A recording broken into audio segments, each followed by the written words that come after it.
Na leo nilikuwa nawaambia kaka yangu katibu mkuu mstaafu Dr. Bashiru, nimekuwa namsikiliza sana tokea tumeingia Chato, nikawa namuuliza sasa, wewe ni mpiga kura wa Kagera ama mratibu wa kanda yetu ya kati? Kwa hiyo nataka nimwambie tu kuwa taarifa zote nimefikisha Tabora na Dodoma na Singida kwamba uzalendo unakushinda.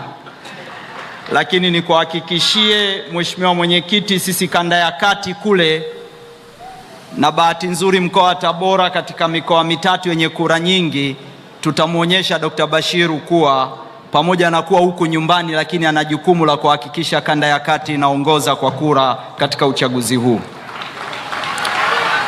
Jambo la pili, nitaka niseme mambo machache kutokana na hali ya hewa. Mheshimiwa mgombea, jana tuliongea kuhusu kahawa tukiwa Karagwe na Kyerwa, lakini nitaongea mambo machache kuhusu mkoa wa Kagera.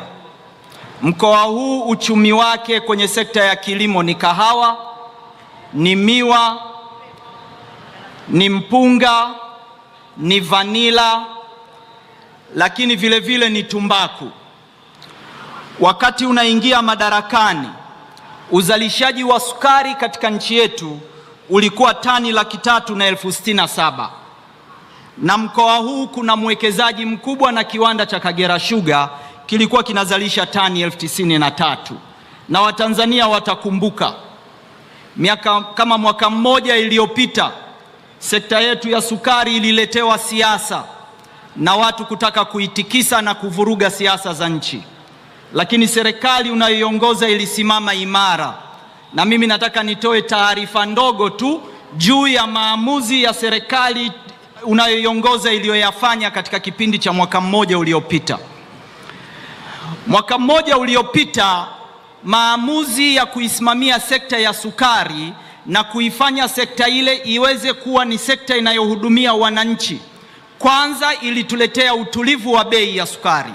Leo sukari haizidi shilingi 2,800, kiwango kikubwa kabisa katika eneo ambalo sukari katika nchi hii iliweza kulika.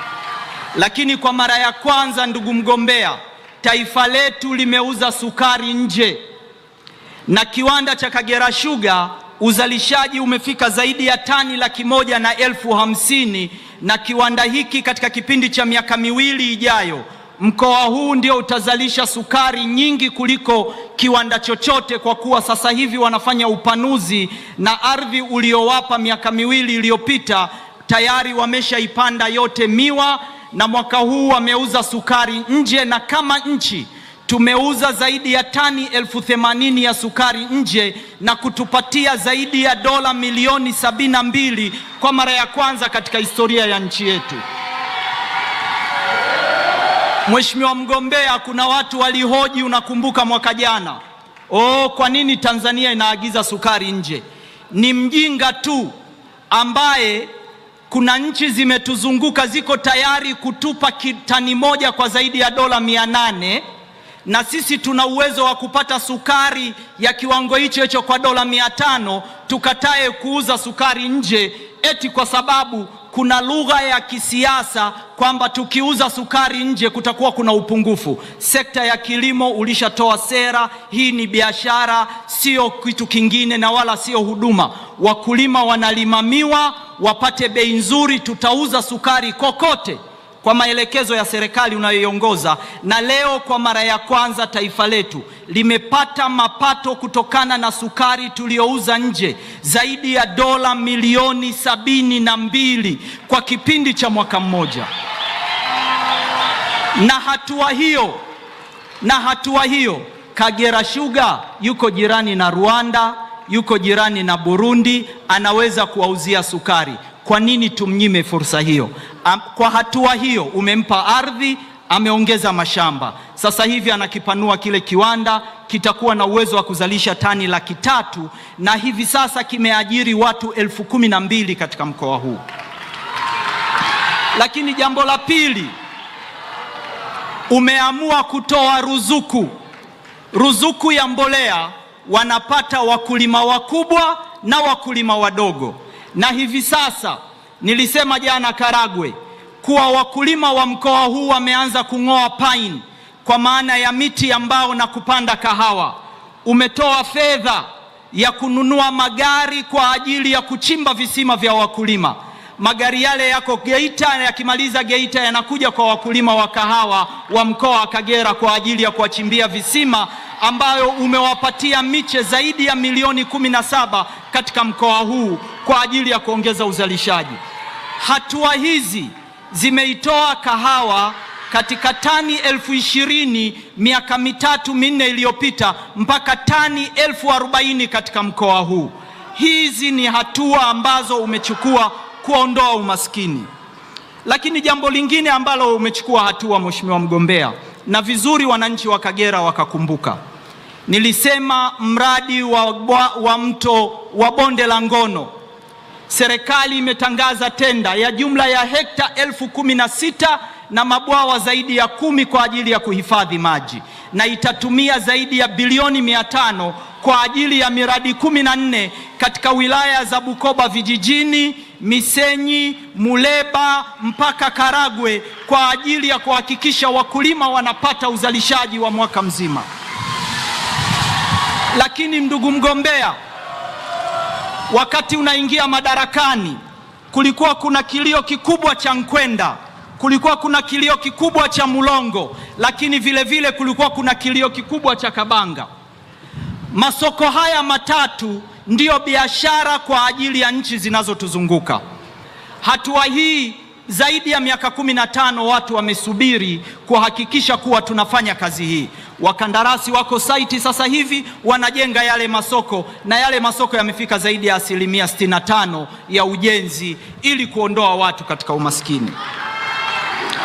Lakini vyama vyote vya ushirika umevifufua, na hivi karibuni ulitoa maelekezo benki ya ushirika inakuja kufunguliwa Kagera tawi lake katika chama kikuu cha KCU ili waweze kupata huduma za wakulima katika eneo hili.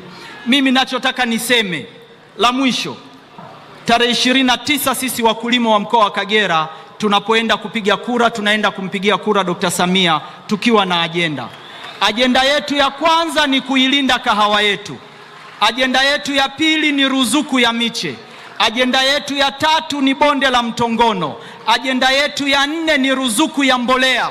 Ajenda yetu ya 5 ni mradi wa BBT. Na Mheshimiwa mgombea, hapa watu wengi wanahoji kuhusu mradi wa BBT. Ninawakaribisha Kagera waje wawaone vijana walioko Muleba, ambao kila kijana kapewa ekari 1 ya kahawa ambayo itamuingizia zaidi ya shilingi milioni 12 kwa mwaka katika eneo la ekari 350.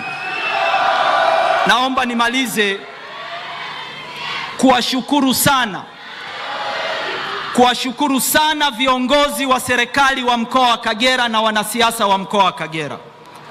Bila ushiriki wao mabadiliko ya ushirika yasingewezekana katika mkoa huu. Na mimi namshukuru sana Innocent Bashungwa, mbunge wa Karagwe, na ndugu yangu Innocent Bilakwate aliyekuwa mbunge wa Kyerwa, na ndugu yangu Mwijage ambaye hawakupitishwa katika kura za maoni, lakini wabunge hawa wa Kagera wote waliunga mkono juhudi za serikali kufanya mabadiliko katika ushirika na zao la kahawa. Wafanyabiashara wa Kangomba waliwatishia uhalali wa wao kubaki. Leo Kangomba ni historia, Butura ni historia, kwa sababu viongozi wa kisiasa na serikali waliungana. Tunaenda kuchagua miaka 5 mingine tutakayoongozwa na Dr. Samia. Kama alivyosema Wenje, kuna mwanga kwa wakulima. Twendeni tuungane sote, tumchague Dr. Samia Suluhu Hassan ili tuweze kubadilisha maisha yetu na utu wetu na familia zetu. Asanteni sana, Mwenyezi Mungu awabariki. Naomba nimkaribishe